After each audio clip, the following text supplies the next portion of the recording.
General Sanjay Kulkarni, जब ये बात है कि भाई 17.5 का भर्ती हुआ कोई भी जवान और 21 में रिटायर हो गया, मिले कितना हाथ में 11,71,000, जिसे केंद्र सरकार बढ़ चढ़ कर दिखा रही है। तो मैं ये पूछना चाहती हूं, एफिशिएंसी पर कोई फर्क नहीं पड़ता क्या? ट्रेनिंग पर और एफिशिएंसी पर, फौज की जो एफिशिएंसी है मात्र 4 बरस। गरिमा जी, लिटिल डिफरेंट, इसमें कोई ये नहीं, मैं ये नहीं कहूंगा कि स्कीम खराब है अच्छी है। एक स्कीम है जिसको इंट्रोड्यूस किया गया है, इसमें बहुत फायदे हैं, इसमें कोई शक नहीं है। मेरे फेलो पैनलिस्ट जो है वो मेरे साथ उन्होंने नौकरी की है, मैंने उनके साथ नौकरी की है, ऐसी कोई बात नहीं है। लेकिन पहले 4 साल, अभी 2022 में अनाउंसमेंट हुआ है, 2023 में अभी उसकी भर्ती हुई है, तीसरा बैच जा रहा है। मैंने खुद इन जवानों से जाकर के मिला हूं, अग्निवीरों से जाकर के मिला हूं। ऐसी कोई बात नहीं है जिसके बारे में हम लोग हल्ला कर रहे हैं या हम लोगों को ये लग रहा है कि पता नहीं क्या हो जाएगा। आप मुझे बताइएगा, ये जो अभी जो 3 भर्तियां हुई है या 4 भर्तियां हो गई है, और कल अगर लड़ाई लड़ती है और ये नॉर्मल रिक्रूट होते तो क्या होता? वही होता, कुछ नहीं है। ट्रेनिंग में कोई फर्क नहीं पड़ा है, कुछ भी नहीं फर्क पड़ा है। ये आज भी 12.5 लाख लोग 46,000 भर्तियों के लिए खड़े हैं। 12.5 लाख लोग, कोई कम नहीं है। अग्निवीर लड़कियां भी हैं और पुरुष भी हैं। तो ये जो कहना है, जरूर मैं कहूंगा टीम में परिवर्तन जो है, 25% डिटेंशन की जगह 50% डिटेंशन डेफिनेटली रिकमेंडेड। क्यों? क्योंकि वो सर वही मुद्दा है क्या? वही मुद्दा है क्या जिसको आप भी कह रहे हैं, लेफ्टिनेंट जनरल संजय कुलकर्णी, आप भी यही कह रहे हैं कि जो कॉन्टिन्यूएशन है, रेगुलेशन है, वो 25% की जगह 50% का होना चाहिए था। जो एमएम नरवणे ने टूर ऑफ ड्यूटी का प्रस्ताव दिया था, पूर्व सेना प्रमुख ने, उन्होंने ये कहा था कि कॉन्टिन्यूएशन 75% का होना चाहिए। अगर any logic for 50 sir, or it is a magical number sir? Sorry, you are too senior for me to question you. Sir, any logic or any magical 50% sir? Let me proceed sir. या संजय कुलकर्णी, ये 50% की जगह 75% का प्रस्ताव था।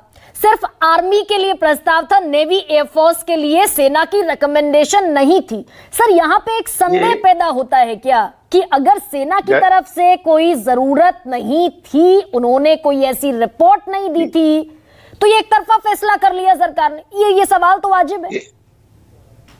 गरिमा जी, ये सोचना कि फौज में डिस्कशन, मैं डीजे इन्फेंट्री रहा हूं, मुझे नहीं मालूम क्या डिस्कशन हुआ या नहीं हुआ। डिस्कशंस के बिना थोड़ी हुआ। जहां 20,000 बोला वहां 40,000 किया। आर्मी चीफ का स्टेटमेंट है सर। ओहो, मैं आर्मी चीफ की बात कर रहा हूं। आर्मी चीफ ने रिकमेंडेशन दिया ना कि 20,000 नहीं, इसको 40,000 करो। क्यों कहा उन्होंने? क्योंकि डिस्कशंस हो रहे हैं, उसके ऊपर रिकमेंडेशन आ रहे हैं। एक तरफ से कितना रिटेंशन होना है, क्या नहीं होना है, इसमें मैं आपको अभी भी बता सकता हूं, इतना कोई फर्क नहीं। अब जैसे बिशंबर साहब पूछते हैं कि क्यों हम 50 बोल रहे, क्यों नहीं हम 75 बोल रहे, क्यों नहीं हम 100 बोल रहे, लेकिन सर आपने कहा, मैंने आप ही की बात को, क्योंकि मेरे लिए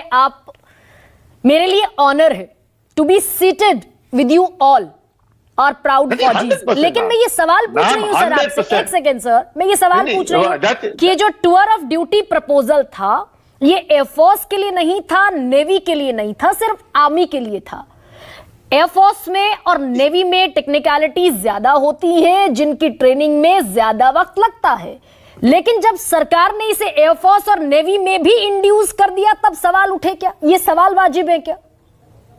नहीं, सवाल ये है गरिमा जी, अपने यहां पर भी जब हम 50% की बात कर रहे हैं, it is only for those particular trades which require specialisation. अब जैसे इन्फेंट्री में जवान आता है, पहले 4 साल में कोई भी हो, नॉर्मल जवान रेजिमेंटल सेंटर से आता है, वो 4 साल में क्या करेगा? नॉर्मल है। उसके बाद जब हम 25%, लेट्स प्रिज्यूम कि सरकार का जो डायरेक्शन है 25%, we go along with that 25, we have selected the best of 25%। वो रिक्रूटमेंट तो जारी है ना, मतलब ये थोड़ी है कि रिक्रूटमेंट बंद हो गया या जवान कम हो गए, ऐसे कुछ नहीं हुआ। The number still remain, 25% will be retained. It is normal. If you have been given 10 people to be taken care of in a battalion, या 100 आदमी आते हैं, there is competition within the battalion. कि 25% रहेंगे, the best 25 will be taken. So they are not sepoys. Sir, एक second, ये capping हो गई ना, लेकिन Sanjay ji, they are Agniveer. Sir एक second, with due respect sir, ये कैपिंग हो गई कि not more than 25% can be regularized.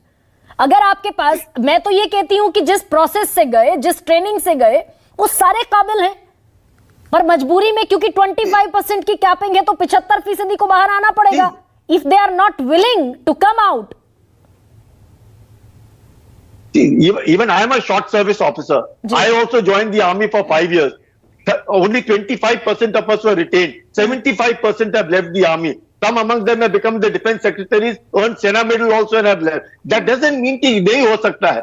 सब हो सकता है. It's the question is, there are regular, for officers, there's an NDA entry, there's an IMA entry, there's an ACC entry, there's an OTA entry. So entries अलग-अलग है. So to say कि this is a useless thing, they should know. What is required is, these are first 3 batches have joined, 3 batches आए हैं, what we'll see how the things go, and if it requires some tweaking कि 25% नहीं, the retention needs more, or maybe the retention is required less. यानी कि लेकिन sir आप कह रहे हैं, हमने स्टार्ट की थी short service sir 25%, absolutely right, और धीरे धीरे कहां पे ले गए सर 75%, और धीरे कहां से ले गए sir 5 years to 10 years to 14 years sir. कुछ तो लॉजिक होगा ना सर ये बढ़ाने का. और देखिए सर, मैं छोटी सी बात कह रहा हूं, हम लोग बोलते हैं, आप गांव में जाके बच्चों से पूछिए, वो पूछते हैं साहब नेशनल डिफेंस एकेडमी क्यों है, साहब आईएमए को भी क्यों नहीं बंद कर देते, सर सब ऑफिसर्स को 6 महीने की ट्रेनिंग दो, 4 साल रखो सर, उसके बाद आप 25% ले लो. ये जवानों का जो गांव में जो रिटायर्ड जेसीओ हैं वो पूछते हैं और कहते हैं 1 मिनट, और वो कहते हैं सर इनमें से 25% ऑफिसर ले लो, ऑफिसर्स की भी एज कम हो जाएगी और सर खर्चा कम हो जाएगा देश पे. सर इस किस्म की स्कीमें, बिलीव यू मी, लड़ाई में जो आज यूक्रेन और रशिया की मेजर प्रॉब्लम है ना सर, वो है that the foot on the ground stalemate है सर. उधर कोई आर्मर की कोई कमी नहीं है sir. Sorry, I mean sir मुझे रिमार्क लेना